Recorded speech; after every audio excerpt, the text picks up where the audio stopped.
வீட்டின் குளிர்சாதன பெட்டிக்குள் பாம்பு புகுந்ததால் பரபரப்பு ஏற்பட்டது. கடலூர் பாதரிக்குப்பம் பகுதியைச் சேர்ந்த பாபு என்பவரது வீட்டின் குளிர்சாதன பெட்டிக்குள் பாம்பு இருந்துள்ளது. இதனை கண்டு அதிர்ச்சி அடைந்த அவர் பாம்பு பிடிப்பவர்களை அழைத்துள்ளார்.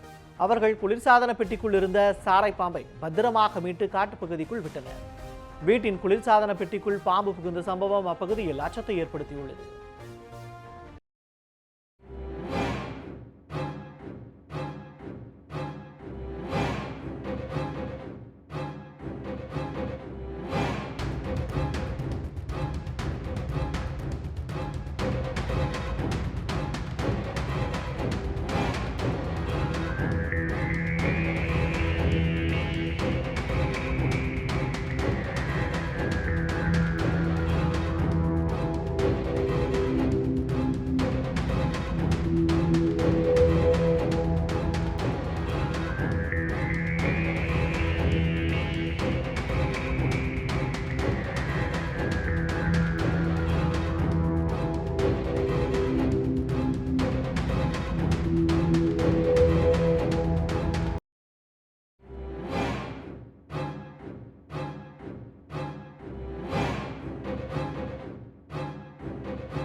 தொடர்ந்து நியூஸ்7 தமிழ் பிரைம் யூடியூப் ஆதரிச்சிட்டு இருக்கிற சப்ஸ்கிரைபர்ஸ்க்கு நன்றி. இன்னும் சப்ஸ்கிரைப் பண்ணாதவங்க உடனே போய் சப்ஸ்கிரைப் பண்ணுங்க. கூடவே கீழே இருக்கிற பெல் ஐகானையும் கிளிக் பண்ணுங்க.